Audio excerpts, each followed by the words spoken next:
começar lá no Instagram do Djalma e da professora Desirê, que aqui está, mas infelizmente a gente começou a ter um problema técnico e passamos aqui para o canal do Djalma, que é um ambiente muito agradável também.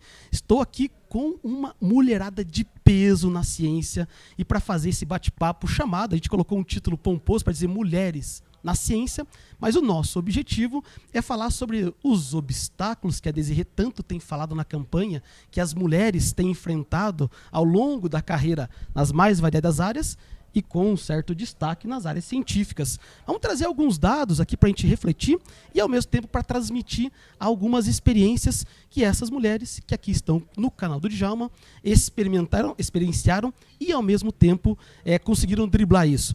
E, ao mesmo tempo, vamos falar de propostas para retirar esses obstáculos. Sem mais delongas, quero dar as boas-vindas a todas e a todos que estão aqui, presente ao vivo na nossa transmissão, e também presente aqui no nosso, eu ia falar no nosso Café com o Djalma, agora não é um café, né? Agora no nosso evento das mulheres na ciência.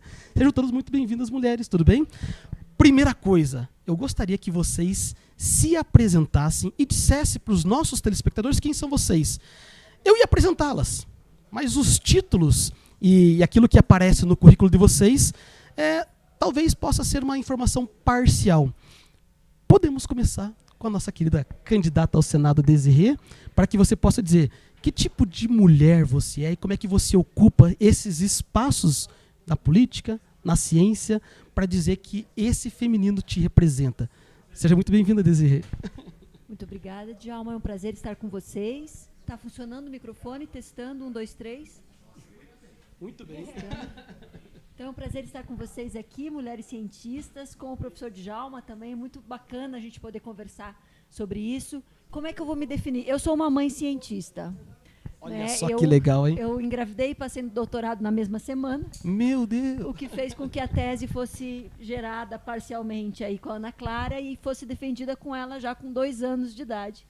Né? O que fez com que eu tivesse que contar com muito apoio para que isso pudesse acontecer. Além de ser uma mãe e uma cientista, eu também sou professora. Então, a pesquisa faz parte da minha vida há muito tempo e o magistério superior também. Então, há 22 anos... E começou a fazer conta. Comecei a fazer conta. Há 22 anos que eu estou vivendo essa vida de professora, não me vejo fazendo outra coisa além de estar no Senado, se tudo der certo a partir de 1º de fevereiro, mas isso me completa muito. Eu sou uma pessoa que foi para além do direito, até por muita curiosidade. Né? Então, conheci, inclusive, a professora Virgínia numa das minhas aventuras, né, na construção de um índice aí no campo da ciência política. Sou mestre, no entanto, sou bacharel, mestre e doutora em Direito, com algumas pesquisas de pós-doutoramento no Direito e na ciência política, mas acabei formando muito do meu saber neste campo. E no Direito, possivelmente como em outros campos, a gente estava cansada de ver painéis de congressos onde só falava homem branco. Né? Isso era muito comum. Então, a gente também começou, por meio de uma ação política dentro da universidade, estabelecer encontros de pesquisa por, de e sobre mulheres, em que as mulheres iam apresentar as suas pesquisas em diversos campos, e aí a gente começou a dizer, olha, não está faltando mulher não, você que não está procurando. Então, esses resumos são todos publicados gratuitamente para dar esse acesso. Então, o que eu sou? Sou uma mulher, mãe, professora, pesquisadora, uma cientista que agora está fazendo do seu objeto de pesquisa a sua vida diária. Então, aí estou em campanha, eu que sempre estudei direito eleitoral, campanhas eleitorais, financiamento de campanhas, propaganda eleitoral. Estou vendo que a vida normativa é um pouco mais fácil do que o dia a dia de quem está pedindo voto. Mas certamente isso vai me melhorar também como pesquisadora.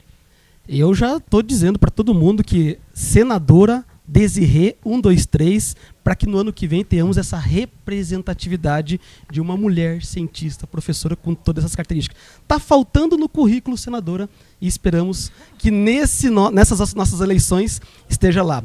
Professora Virgínia, tudo bem também? Tranquila? Seja bem-vinda. Eu já vou passar o microfone. Professor, obrigado, Desirê. A professora Virgínia aceitou prontamente o nosso convite e gostaria então de dar as boas-vindas. Seja muito bem-vindo. Quem é você? Diga para nossos telespectadores. Tá, então, eu primeiro agradeço, Djalma, professora da RCQ, esse convite para participar aqui com essas outras cientistas, né, mulheres empoderadas, né, que se animam a ser mulheres e a se contrapor ao que sempre se esperou da mulher, né, se colocando em ser o que as mulheres queremos ser e fazer do mundo. Né? Então, eu sou Virginia Fernandes, tenho que me definir como argentina, primeiramente, porque eu sou argentina. Eu tenho meu coração no Brasil e também na Argentina. Né?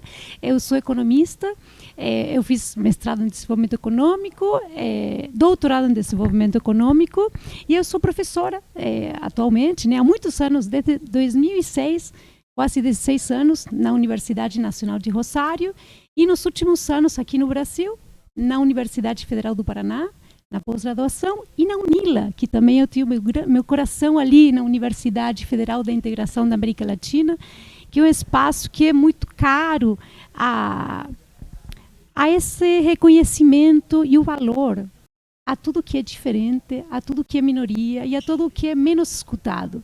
E as mulheres, embora sejamos maioria, somos habitualmente menos escutadas, né? E a UNILA é um espaço que é mais com o coração bem aberto para isso.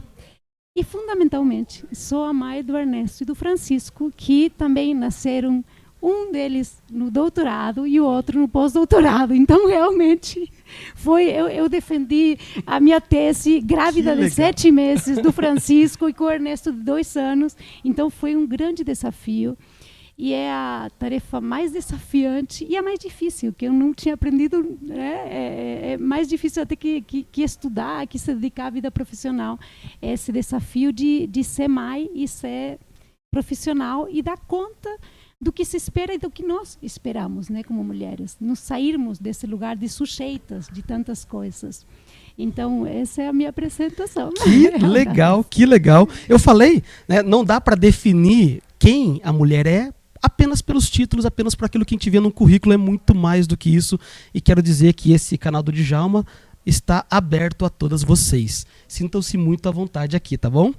Temos aqui também uma defensora da área da física. Eu digo que ela é uma joia rara justamente porque quando a gente faz as nossas pesquisas, quanto mais...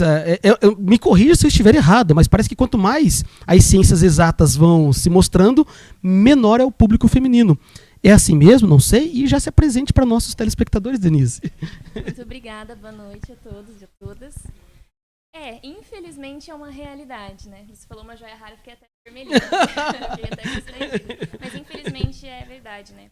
Quando eu entrei, eu sou formada em Física, então, na Universidade Federal do Paraná, recentemente.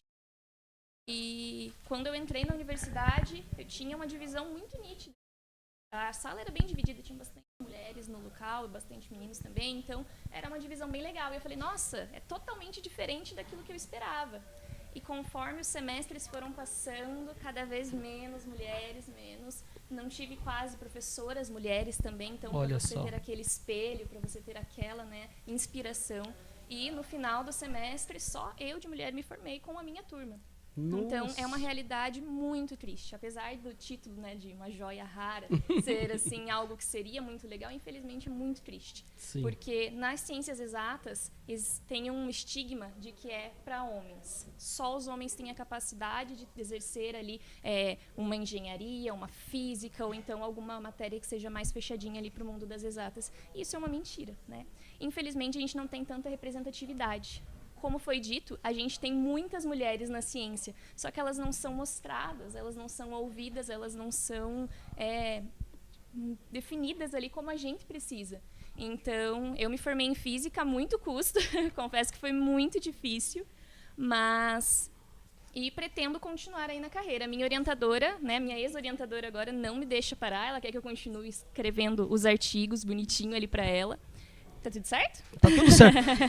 Só falar mais perto do microfone para os nossos telespectadores ouvir melhor.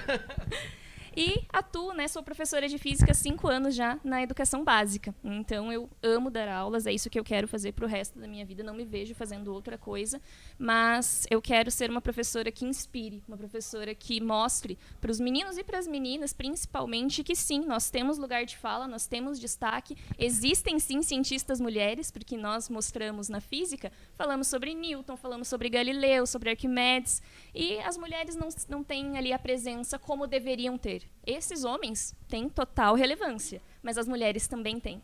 Então, eu quero tentar, a partir da minha experiência e a partir das minhas aulas, tentar mudar um pouquinho esse cenário. Show de bola. Agora, mesmo que a gente já batia palmas, né? A gente não está batendo palma porque a gente está tudo com as mãos aqui ocupadas, né?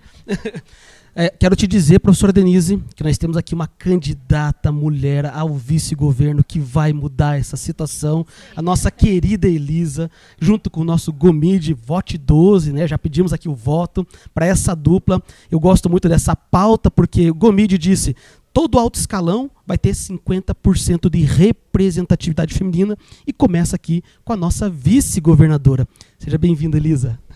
Obrigada, Djalma, pelo convite. Para mim é sempre muito bom mesmo de estar aqui entre mulheres e entre homens que estão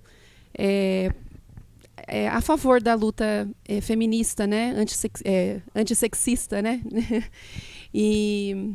Bom, para quem não me conhece, eu sou Elisa Ferreira, eu sou advogada, eu sou promotora legal popular, eu sou mãe de 2 crianças que estão na escola pública, e faz 12 anos que eu sou advogada e atuo na defesa da classe trabalhadora, na defesa das mulheres, especialmente as que são vítimas de violência, e também das crianças, especialmente nesses casos onde há violência doméstica. Geralmente a criança também é uma das vítimas, né? E esse período assim, é muito legal, na verdade, pensado como o quanto a maternidade ela pode ser um motivo, assim como ela também pode ser um motivo para avançar e querer estar na academia, como também é um motivo pelo qual muitas mulheres desistem da academia, né? Que é o meu caso. Então, quando eu tinha 23 anos, eu recém tinha me formado e eu engravidei do meu filho. Então, eu era muito jovem, não foi uma gravidez esperada, não foi planejada, e eu tinha recém saído da faculdade e estava ainda querendo fazer a prova da OAB, né? Queria ainda tirar a OAB. Então, no dia 15 de setembro, eu prestei meu compromisso na Ordem dos Advogados e no dia 24 de novembro, meu filho nasceu. Nossa. Então, assim, para além disso, né? A forma do relacionamento também, que era bastante conturbada, né? Passei por essas questões também, né? De violência doméstica. E eu passei, então, 1 ano e meio em casa, cuidando do filho, da casa, sendo aquele perfil mesmo de mulher que eu cresci vendo, inclusive, né? Que é como a minha mãe, né? Que sempre esteve em casa, assim, cuidando da família, da casa, enfim. E depois que o Joaquim ele ganhou uma certa idade, eu coloquei ele na escola, eu voltei a trabalhar, mas eu voltei a trabalhar como classe trabalhadora também. Então, eu falava assim, né, que naquela época eu era uma operadora do direito mesmo, né? Sim, tava ali sim, só sim. peticionando, aquele bem robô mesmo. Linha e tal. de produção. Hoje já me vejo como uma pensadora do direito e quero retomar, né, os meus estudos, quero fazer o meu mestrado, meu doutorado, para ter mais qualificação técnica, porque aparentemente para mim, que sou uma mulher negra, faz toda a diferença para qualquer espaço que eu tiver, entendeu? Não importa qual espaço, eu sempre vou ter que lutar 7, 10 vezes mais do que uma mulher branca. Para provar que eu sou competente o suficiente para poder estar ali, eu vou ter que mostrar, inclusive, currículo para dizer que eu sou competente para ocupar aquela vaga, aquele espaço, aquele lugar. Então, é sempre uma luta, né? Uma luta que tem que ter muita consciência também, não só de raça, mas também de classe, né? E aí, hoje, eu fico pensando assim, pô, que orgulho para minha família. Eu me formei em Direito, sou advogada. E eu sou a primeira da minha família a concluir o ensino fundamental. E para eles nem sabem o que é mestrado, o que é doutorado, entendeu? Então, assim, existe um lugar de romper com isso também, ao mesmo tempo, sem deixar de olhar para onde eu vim. Né? E o que eu posso fazer também para as próximas gerações, né? Dos meus filhos, por exemplo. Enfim, é isso. Que legal, que legal. Nós temos aí, então, um grupo de mulheres, como eu falei, de alta capacidade técnica, mas ao mesmo tempo de vivências muito bacanas, com desafios sendo enfrentados. Penélope, é diferente contigo? Sim? Não? Não é muito diferente, não. Né? Bem, eu sou a Penélope, sou psicóloga. Sou mãe da Ana Clara e mãe do Carlos Eduardo, né? Então, dentro da minha vivência acadêmica, o Carlos Eduardo praticamente se formou em psicologia comigo, né? Ana Clara Grande Cadu. né, fez especialização em psicologia corporal, que é a minha abordagem da psicologia. E apesar de estar numa área repleta de mulheres, né, maravilhosas que estudam, que se dedicam, ainda assim, se a gente for ver dentro do lugar acadêmico da própria psicologia, nós vemos os grandes nomes, né, de homens, né? Então é o Freud, é o Lacan, é o Reich, é o Sartre, enfim, né? São autores homens, né? E dentro desse universo, quanto realmente os homens eles se destacam e fazem uma psicologia pela via de um olhar masculino, de um olhar de um homem, né? Cis, branco, né? E aí, né? Eu acho que a minha grande vivência na psicologia, né? Com a especialização e com os grupos de estudos, né? Essa é a minha vivência dentro desse ser pensante da psicologia. É com os grupos de estudos, tanto na minha área como psicologia corporal, né? E sexologia, que também sou sexóloga, mas principalmente estudando a psicologia e o feminismo, né? Então, onde nós estamos, né? Como estamos fazendo essa psicologia pensar em mulheres para mulheres, né? Então, esse acho que é o grande desafio que tenho vivenciado nesse momento. E você não falou da filosofia, como é que ela entra aí? Ah, sim. Né? Tem que puxar a sardinha pro grupo dos filósofos Não, aqui. Sim, filosofia também é minha grande paixão, né? Sou acadêmica de filosofia, né? Então, estamos ainda nesse processo ainda de construção e realmente a filosofia me trouxe muito a questionar sobre tudo isso, né?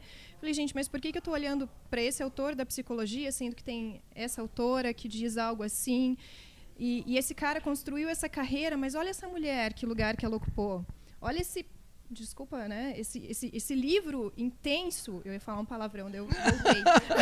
Eu tô falando, pode falar, fique à vontade, estamos no canal do Djalma. Mas olha, né? Esse livro que ela trouxe depois da morte dele, o que essa mulher contribuiu para que esse cara chegasse onde chegou dentro desse lugar, né? Então, a filosofia eu acho que me traz muito para essa leitura muito analítica e crítica, né? Que é uma leitura diferente da própria psicologia, né? De questionar mesmo, né? De perguntar. Show de bola. Bom, eu sou o professor Djalma, branco, cis, e estamos aqui ouvindo e aprendendo com essas mulheres, porque eu costumo dizer, e hoje no meu café da manhã dizia exatamente isso, eu sou fruto de uma estrutura machista, patriarcal e ao mesmo tempo cruel com as mulheres. E me coloco hoje aqui numa posição de escuta, porque eu preciso fazer isso. E, ao mesmo tempo, eu preciso que aqueles outros homens, eu tenho um filho chamado Pedrinho, eu preciso que ele aprenda também com vocês. E é por isso que eu convido-as e por isso que estou aqui colocando-me nessa posição de escuta e de aprendiz. Vamos para as primeiras perguntinhas? Eu estou aqui ansioso porque tem bastante coisa aqui para a gente falar e eu quero pedir aqui a palavra da nossa candidata ao Senado, Desirê, justamente porque uma das pautas que ela tem defendido hoje, tristemente eu diria, porque é o combate à pobreza. Muitas pessoas hoje estão na linha da pobreza novamente, depois de um breve período em que estávamos com 3 ou 4 refeições, mas hoje ela está aqui combatendo e levantando essa pauta. E eu preparo uma pergunta muito simples para dizer o seguinte: o que cabe a uma senadora nesse combate à pobreza, nesse combate à fome? E onde é que as ciências entram nisso, Desirê? Estou curioso. Bom, a ciência ela lida com dados. Então, a gente tem hoje pessoas no governo dizendo que não há fome, que não há pessoas pobres. Que então, absurdo. Esse é um papel inicial de quem está na política, dizer, gente, existe. E não é porque eu estou dizendo, é só você andar na rua. E você vai ver que existem pessoas passando fome, pedindo comida nas esquinas, crianças fazendo isso, tendo que se afastar das escolas exatamente por conta dessa falta de alimento básico. Vejam que a gente está no século XXI. Eu queria estar aqui com a Denise, falando de direito quântico, de física quântica, de viagem espacial, da economia interplanetária, né, Virgínia? Mas a gente está falando de fome. Exatamente no país que é o segundo maior produtor de alimentos e o maior exportador de alimentos do mundo. Então, o que alguém no Senado pode fazer? Pode dizer, gente, bora lá olhar para o lugar certo. Não dá para a gente falar em, por exemplo, hipoteticamente, isentar a tributação de um jet ski enquanto a gente tem pessoas passando fome. Não dá para a gente dar isenção tributária se a gente não consegue cumprir os programas sociais. Não dá para ter teto de gastos se tem gente sem educação e sem saúde. Então, estar no Senado significa puxar o olhar dessas pessoas para isso que está acontecendo. E o nosso Senado não tem feito isso. Está deitado eternamente em berço esplêndido, né, impávido colosso, como se nada tivesse acontecido, nada estivesse acontecendo, porque não se importam com essa agenda. E como que uma cientista pode ajudar nisso? Bom, a gente pode usar dados, não sei, gente, apego, né? Apego à demonstração de fatos. A gente pode usar dados, a gente pode fazer aproximação com as universidades para aumentar a produção de alimentos que sejam nutricionalmente adequados, sem defensivos agrícolas que possam prejudicar a saúde, que possam gerar mais gastos futuramente para a saúde pública. Podemos trabalhar aí com a criação de escolas onde podemos trabalhar com a potencialidade de produção e aí trazer, inclusive, bolsas do setor produtivo para a universidade para desenvolver essas questões. Mas eu sou do campo do direito, do campo normativo. Embora eu tenha alguns flertes, ou quase um amor livre com a ciência política, o meu campo, eu sou quase uma pessoa jurídica, né? Eu estudei direito aí grande parte da minha vida. Mas eu sei que tem gente aqui que já fez esse mapeamento no Paraná. E a professora Virgínia certamente vai poder ajudar a gente com essa questão. Então, que bom que você falou. Realmente, um dos temas fundamentais que tem os países da América Latina, né, e o Brasil é um dos principais, essa controvérsia de ser o principal produtor de alimento e ter pessoas passando fome. Então, não é uma questão de produção, né? Não é uma questão de produtividade. O nosso sistema científico-tecnológico conseguiu produzir tudo o que é necessário para que não exista fome no mundo. Mas, embora isso exista, estamos com um problema de distribuição e temos pessoas passando fome e temos pessoas com uma grande concentração da renda, dos ingressos e de todo tipo de concentração de capital. Mas há alguns projetos que visam, né, melhorar as condições de vida da população, que é de pobreza extrema.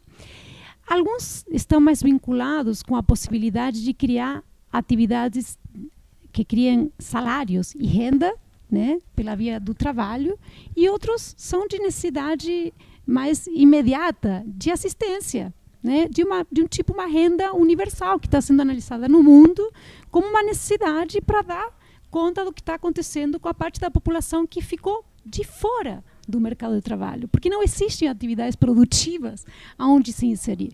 Então, essa é uma dificuldade, né, que acontece no mundo todo com o processo de precarização do trabalho e, no Brasil, com a uberização da economia, né, e do mercado de trabalho. Há um projeto, né, que é muito interessante, que é de aproximar o sistema científico-tecnológico ao território, a verificar o que está acontecendo na região, o que está acontecendo no estado do Paraná. O estado do Paraná é uma unidade, são partes que podem ser entendidas com uma lógica produtiva, social, do mercado de trabalho particular. Quais que são essas universidades que conhecem esse espaço e que conseguem desenvolver conhecimento a partir daquilo?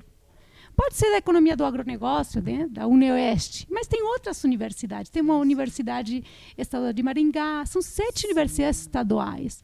Então, veja que lindo, por exemplo, implementar um projeto de desenvolvimento produtivo regional do estado do Paraná, de mãos dadas com as universidades estaduais, utilizando recursos que já existem, dinamizando o sistema científico-tecnológico, fazendo investimentos em ciência e tecnologia, mas mandando isso também para absorver um mercado de trabalho com valor adicionado, com pessoas que trabalhem no território, né, perto da produção, e não que fique só no complexo oleaginoso, no complexo que vai tudo para fora, né?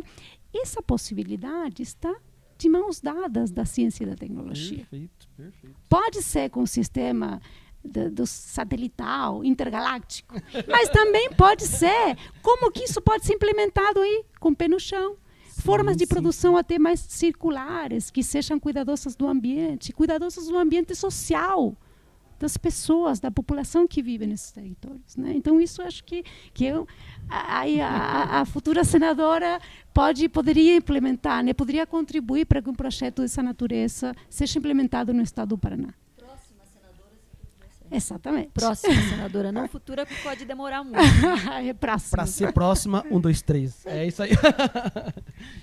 Meninas, tranquilas? Perguntas, dúvidas? Queremos contribuir? Eu tenho uma segunda pergunta porque vai exatamente na mesma linha da professora Virgínia. Veja, quando a gente fala dessa parceria e desses projetos, eu me apresento aqui para dizer, eu sempre estive vinculado às universidades privadas, Unibrasil, Uninter e a Universidade Positivo, e sempre procurei estender os conhecimentos da academia para a comunidade. Elisa, como é que o governo do estado do Paraná pretende otimizar esses recursos? Eu sei que o Gomide e a Elisa têm propostas para fomentar essa pesquisa no governo do Paraná. E como é que isso vai funcionar? Falamos de combate à fome, mas falamos de desenvolvimento tecnológico, falamos de combate ao racismo, falamos de combate para mudar toda uma cultura. O que o governo tem pensado nisso? Agora é a hora de mostrar as propostas desse nosso governo do estado do Paraná, hein? Olha, Djalma, eu acho que a maior dificuldade que nós mulheres temos, tanto a nível acadêmico quanto de trabalho mesmo, né, no mercado de trabalho, é a ausência de representatividade nos cargos de alto escalão. Isso vale tanto para o setor público quanto para o privado. A nível de população negra, hoje, nós somos 56% da população brasileira, mas menos de 1% ocupa os cargos de alto escalão das grandes empresas, tipo Boticário, Volvo, sabe? Essas empresonas, assim, grandona. Então, não tem. Mas não é porque não tem profissional qualificado para poder estar lá, né? Existe. O que não existe é a consciência de que existem esses profissionais e que precisa, sim, priorizar essas contratações, né? A exemplo do que a Magazine Luiza fez no programa de trainee, em que, inclusive, o Ministério Público entrou com uma ação dizendo que era uma ação racista que, que a Magazine Luiza estava fazendo, né? Quando, na verdade, é o oposto disso, né? Pensando em reparação e diminuição de desigualdade.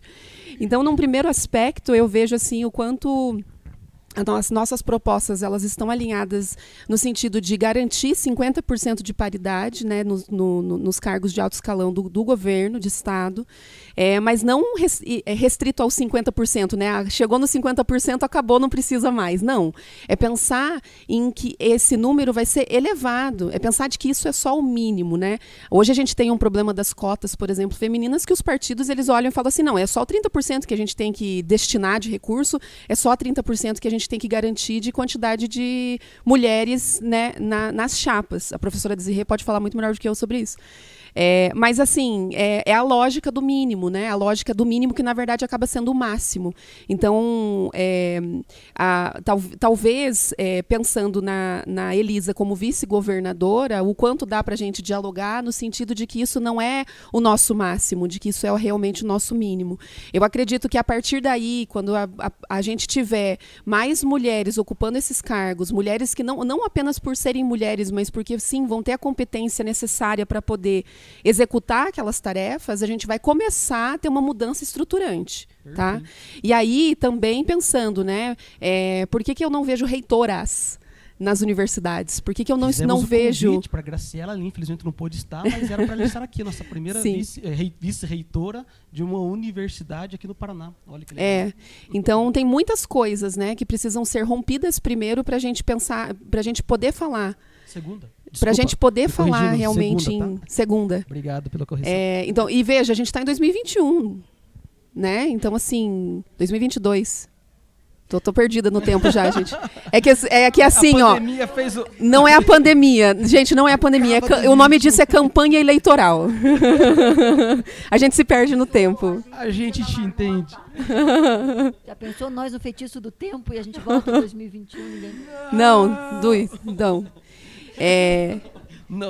E aí, quando a gente tiver essas mulheres numa secretaria, por exemplo, pensando na gestão dos recursos públicos, Entende? Uma mulher que esteja atenta a essa realidade, porque não basta apenas ser mulher e ser competente. É necessário que haja realmente o compromisso com a luta feminista, com a luta antirracista, entender que de fato está ali para poder levar essas pautas e dizer, opa, pera lá, a gente tem que pensar a destinação desses recursos, colocando como prioridade a diminuição da desigualdade de gênero e racial que a gente tem, mas para além disso também da desigualdade de classe, né, que a gente também vive. Então, enfim, é isso. Legal. Só para engatar uma pergunta aqui, porque a Elisa traz um problema muito interessante e é um desafio que aquele que assumiu o governo vai ter que lidar em relação às nossas universidades estaduais aqui no estado. E eu fico pensando, me surgiu a curiosidade, eu gostaria de vocês depois partilharem comigo, né? Justamente porque é o olhar do homem tentando entender esse contexto feminino para dizer, vocês quando tiveram seus filhos com doutorado, com pesquisa acadêmica, né, e os prazos rolando, como é que foi o incentivo do governo para que isso pudesse acontecer? Eu penso porque talvez tivéssemos mais mulheres no poder, olhando atentamente para essas questões e destinar verba para bolsas de pesquisa científica, talvez teríamos mais Denises, mais Desirês, mais Penélopes, mais Elisas, mais Virgínias ocupando esses espaços. E aí a minha curiosidade como é que foi essa experiência com vocês? E aí eu pergunto especificamente para as mães pesquisadoras cientistas, mas ao mesmo tempo para dizer aquelas que estão ali querendo depois, ou também dizendo não quero ter, e faz parte do perfil de cada mulher ser o que ela quer ser, sem que essas imposições sociais recaiam sobre ela. Mas eu fiquei curioso agora para saber, entender como é que foi isso. Bolsas de pesquisa científica, bolsas de mestrado, doutorado, ajudaram vocês? Foram fundamentais? Faltou bolsa? Faltou recurso? Como é que foi isso? Eu passo e deixo aberto. Essa pergunta não estava prevista, tá? Porque foi a nossa curiosidade do momento aqui. Bom, eu nunca consegui só parar para estudar, a não ser durante a pandemia, que eu estava num pós-doutorado fora e fiquei trancada estudando 3 meses no exterior. Então, eu não tinha bolsa porque eu trabalhava durante esse período, né? Estava no TRE e depois já dando aula. Mas, uma curiosidade para vocês, quando eu passei no doutorado e engravidei na mesma semana, eu tive a Ana Clara durante os créditos do doutorado. E eu não podia trancar, porque não havia previsão de trancamento no doutorado. Meu Deus. Então, a Ana Clara nasceu no dia 18 de março, início do semestre, eu tinha que fazer pelo menos uma disciplina, e João Luiz deixou a sua carreira temporariamente para ficar com a Ana Clara. Porque eu não queria desistir do doutorado, já tinha feito um tempo, era o meu sonho, eu sempre quis ser professora, pesquisadora. Então, ele conseguiu fazer isso. Então, a gente também estava numa situação de privilégio para ele poder deixar a carreira dele e cuidar da Ana. Tanto que eu posso, como eu fiz, né? Fiquei 3 meses fora e ela ficou com ele tranquilamente. E agora eu estou praticamente 3 meses fora, né? Porque a criança quase não me... Adolescente já está dando graças a Deus que não vê tanta mãe. Mas também ficou... Mas eu não pude trancar. Então, eu tinha que extrair o leite, deixar para ele dar de mamar para a criança... num sofrimento atroz, mesmo com todas as condições privilegiadas que eu tinha, de ter uma família estruturada, de ter um companheiro que também queria muito aquela criança e, portanto, estava muito atento às necessidades, mas hoje em dia já tem. Né? Depois de tanta gritaria, eu falei, gente, isso é tão injusto com a gente, porque eles chegavam a perguntar para a gente na prova de doutorado, mas você vai mesmo terminar essa pesquisa ou você quer ser mãe? Falei, eu achei que eu podia ser o que eu quisesse, né? Mas, enfim, isso acabou acontecendo comigo e eu acabei conseguindo fazer, mas por conta de um alinhamento planetário, né? Que não é muitas vezes que se consegue isso. Então, só para dar um depoimento para vocês que bacana, já foi pior. Por favor. Eu gostaria, porque... Mas não sei se alguém quer falar. Porque eu tenho uma situação que é controversial também. Porque, na minha época, já existia o auxílio, né, de licença maternidade de 4 meses remunerado. Então, eu tive, ao longo do doutorado, né, eu consegui utilizar esses 4 meses a mais de extensão para meu primeiro filho. Mas, no pós-doutorado, né, que foi em 2017, já era um momento que isso estava totalmente regimentado no CNPq, na CAPES.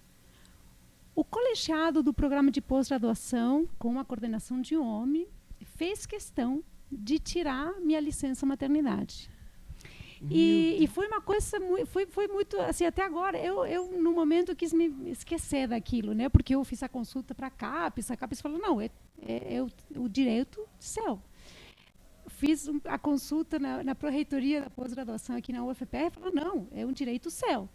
Mas o colegiado acabou fazendo uma reunião de homens e colocaram uma mulher para, coitada, ela me informar que, penosamente, embora seja um direito meu e ninguém utilizaria esses recursos, eu ia perder essa licença maternidade. Então, assim, foi uma coisa, mas que aconteceu. E aí eu acho que são elementos que só com o tempo, assim como às vezes a gente passou por situações que nunca assédio naquela época, mas que hoje, olhando, começa a perceber que não, aquilo que era visto com outros olhos, hoje podemos perceber isso. Eu entendo que aquilo foi uma situação muito difícil e realmente houve uma situação que era contra a normativa vigente do Brasil.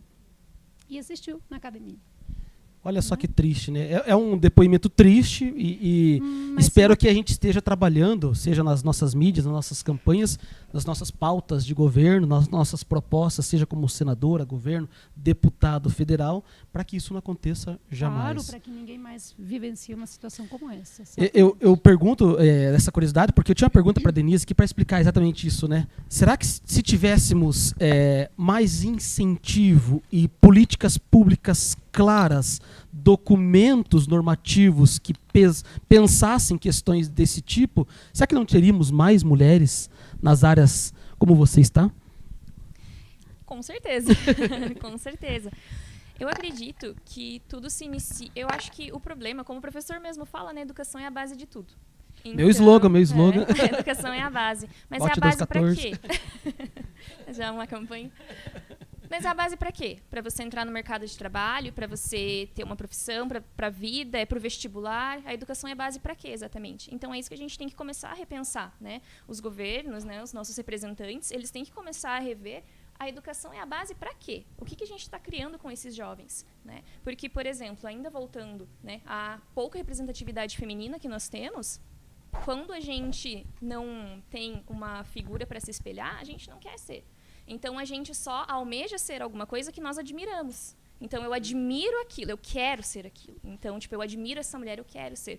Né? Você vai nas escolas, usando agora um exemplo, né, que nós estamos em ano de Copa, eu quero ser jogador de futebol. Jogador de futebol está sempre em evidência, ganha bem, é reconhecido pra caramba, tem o mérito dele. Mas olha quantas mulheres cientistas maravilhosas nós temos que têm que ter esse mérito também. Então, nós precisamos ter essa inspiração. Então, eu preciso ter ali, eu quero ser aquilo porque eu me inspiro naquilo. Eu tenho uma amiga que ela faz doutorado em biologia na Universidade Federal do Paraná e ela desenvolve uma pesquisa com células de câncer. E eu não fazia ideia de que essa pesquisa existia, que esse ramo existia. Ali na universidade, onde eu ia todo dia, e ela fazia essa pesquisa. E ela começou a me contar, eu falei, nossa, eu quero fazer biologia também, eu quero terminar física, eu quero fazer biologia. Então, quando você começa a conhecer, você começa, nossa, eu quero isso, eu quero aquilo. Então, a gente precisa trazer isso desde a educação básica. A gente não tem essa representatividade nem na educação básica, nem na educação superior, muito menos na educação superior. E nem no poder público. E nem no poder público. Então, como eu vou almejar ser alguma coisa se eu não conheço, se eu não sei que existe, se eu não sei que é possível? E trazer para a nossa realidade. Como, por exemplo, a professora Sônia Guimarães foi a primeira professora negra a ser professora do ITA. Ela é formada em física e ela é professora do ITA. Então, traz para a nossa realidade. É uma mulher brasileira. Está aqui no mesmo país que a gente. É possível. Você consegue também. Só que a gente precisa desse incentivo. E, infelizmente, as oportunidades não são as mesmas. É muito desigual. E quando a gente consegue essa oportunidade, a gente tem que fazer valer. A gente tem que fazer valer aquilo a cada segundo. A gente tem que mostrar que a gente é capaz a cada segundo. Então, é muito exaustivo. Então, com certeza, a gente precisa rever todos esses conceitos. É mais ou menos o que a Elisa disse, né? E acho que é bem por aqui o caminho, para mostrar o seguinte. Eu trouxe alguns dados aqui, e é uma pergunta para a Penélope, porque acho que reflete bem a experiência dela. E se eu estiver errado, ela vai me corrigir, obviamente, né? Mas para mostrar exatamente o seguinte. Olha que interessante. Das bolsas de produtividade do CNPq, apenas 19% foram concedidas para mulheres dos 30 aos 34 anos. Coincidentemente, dos anos 2000 até 2019, que foi quando a pesquisa foi feita, a parcela de mulheres que se tornaram mães nessa faixa subiu de 26% para 39%. A maternidade impede que os auxílios cheguem até elas. E eu fico pensando nessa estrutura, e aí eu pergunto a vocês, e Penélope, né, você, por favor, partilhe suas experiências conosco, para saber assim, como é que é conciliar isso. E eu me coloco na posição, né, eu e minha esposa lá, temos o Pedrinho para criar, com todas as dificuldades que nós temos profissionais, mas às vezes acaba recaindo sobre ela, e eu preciso aprender como tirar esses obstáculos. Como é que foi a tua situação? Como é que foi a tua experiência? O que você pode partilhar conosco? Bem, talvez até pelo fato de não ir para um mestrado ou doutorado, né, eu acho que é importante eu trazer que a maternidade me movimentou a buscar uma graduação. Né? Eu fui mãe antes de ir para a graduação. Né? Então, Dudu entrou comigo, ele tinha 1 aninho, né? E se formou lá com quase 6. Psicólogo. Aos 6 anos.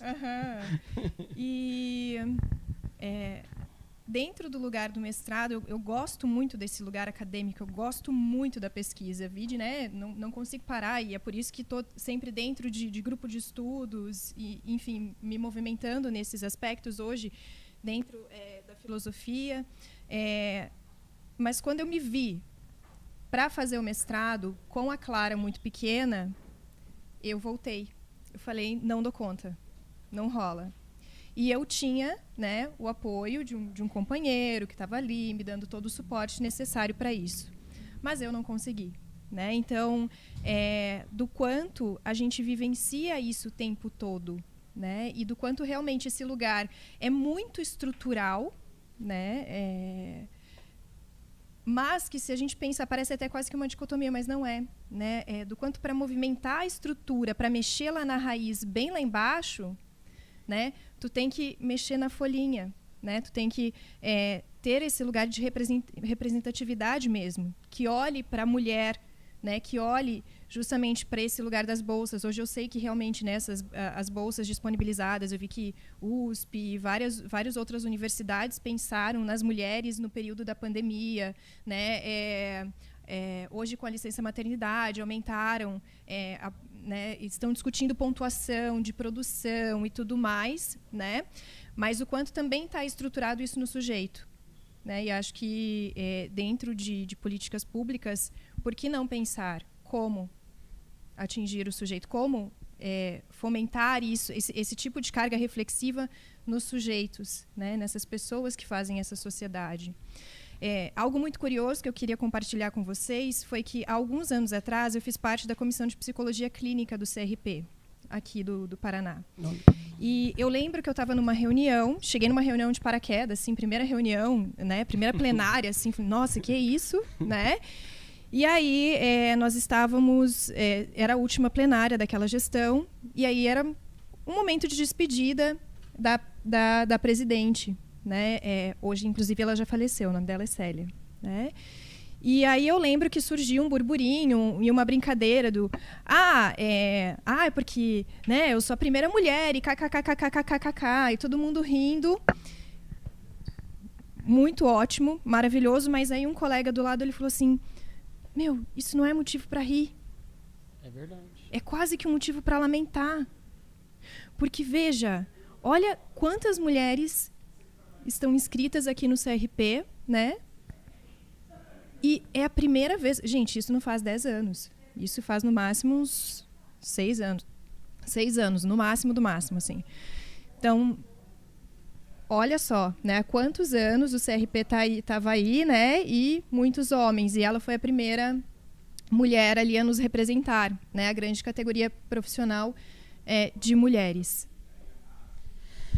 Acho que você está conversando com as mulheres certas aqui, tá? Porque temos uma candidata ao Senado, uma candidata ao governo e um professor Djalma disposto a dar esse espaço de representatividade. Vamos lutar por isso, para que isso não aconteça.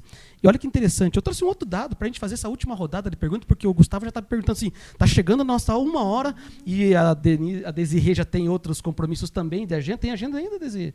Olha só, não para essa mulher, não para. Fica sempre sorrindo, mantendo o alto astral. Eu tenho uma última pergunta para a gente poder discutir, e a pergunta fica aberta para quem quiser falar, muito à vontade. Mas olha que interessante, quando a Penélope traz essa informação para nós de um CRP que tem uma representatividade predominantemente masculina, eu trouxe aqui para a gente pensar exatamente nisso. Quando a gente fala dessa representatividade, a gente percebe o seguinte: embora o número de mulheres matriculadas em cursos superiores hoje, locais próprios de se fazer ciências, se formos colocar nesses termos, tenha aumentado. Estima-se que nos próximos 10 anos, mais da metade das mulheres serão pesquisadoras científicas no Brasil. Hoje tem um número de 43%. A nível mundial isso cai um pouquinho para 30%, só que o que acontece é que, embora o número de mulheres nas academias, nos espaços de pesquisa científica esteja aumentando, o número das coordenadoras e aquelas que determinam quanto de verba, qual pesquisa, aquelas que gerenciam a pesquisa científica no Brasil, não passa de 10%. Por que isso acontece, mulheres? E o que é preciso fazer para mudar esse quadro? O que nós podemos fazer, Penélope, para que tenhamos mais mulheres nos CRPs? O que nós precisamos fazer, Desirê, para que tenhamos mais reitoras, mais coordenadoras de projetos? A palavra está com vocês.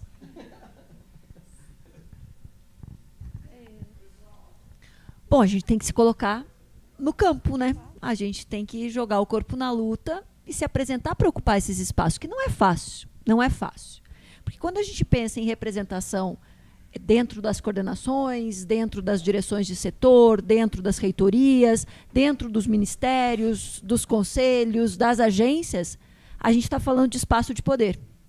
E embora a política seja uma palavra feminina, poder é uma palavra masculina.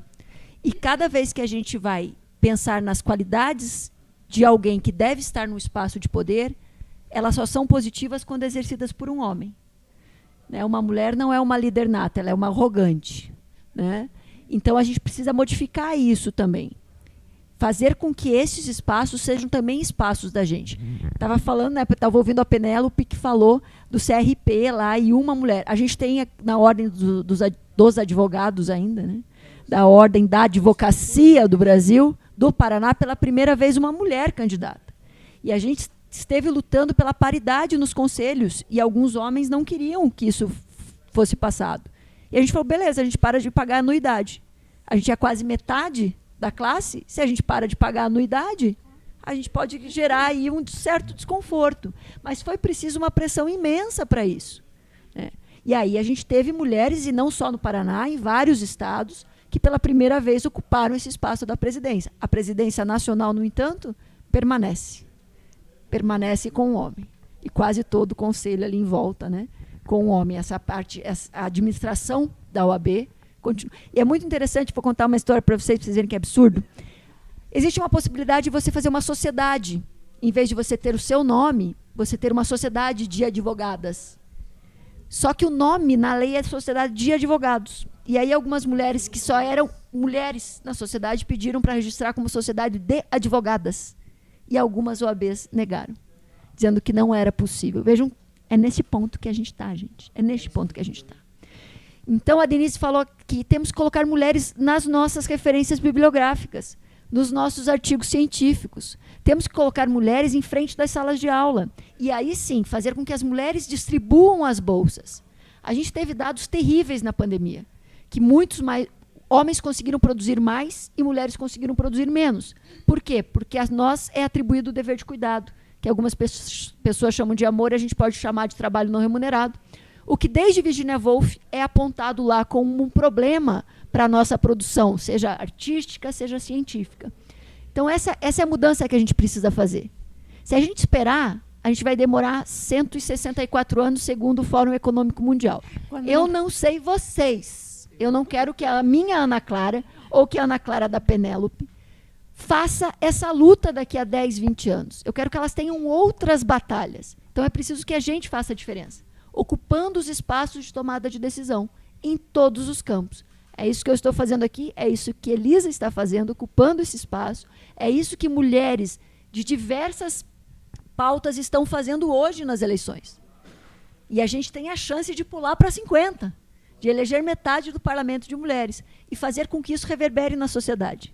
Porque se as mulheres conseguem se ver em lugares de tomada de decisão, mais mulheres se animarão a fazer isso. E é isso, essa transformação que precisa ser feita. Show de bola. É o momento das palmas agora. Eu já disse, já ganhou meu voto. É 1, 2, 3. Mulheres, complementos. Então, se dá um Dá um tempinho. O Gustavo falou que temos que acabar daqui 1 minuto. O que a nossa candidata falou tá perfeitamente completo. Mas eu acho que a economia do cuidado, com o que implica esse conceito, que pode ser muito ruim, mas também que tem a ver com isso, que é aquele trabalho não pago, que chamam de amor, mas esse trabalho não pago. E, né, o Marx já, no livro A Sagrada Família, falava o primeiro lugar da exploração se dava em casa, né? É a família, é o homem que... Mas não é só o homem, mas é um processo, tudo que ele cuidado da família, cuidado da casa, cuidado doméstico, cuidado dos idosos, cuidado dos... Isso é aquele setor da economia que, ao longo da pandemia, foi aquele setor que não pode ser substituído por máquina nenhuma. Você precisa de alguém que ajude, que tutorie teu filho enquanto está fazendo uma atividade, uma lição. Então, tem uma área que é possível também de ser colocada em valor para que a mulher possa ter mais espaço, possa ter mais tempo para poder dedicar mais tempo também para ser colocado à disposição da sociedade, para ocupar esses espaços. E talvez o Estado pode colocar, né, em valor isso ou oferecer publicamente, né, escolas que seja ou alguns serviços que possam ser oferecidos pelo Estado. Show de bola. Eu acho que assim, momentos como esse oportunizam a disseminação de ideias, de projetos, de propostas e, ao mesmo tempo, uma espécie de formação cultural.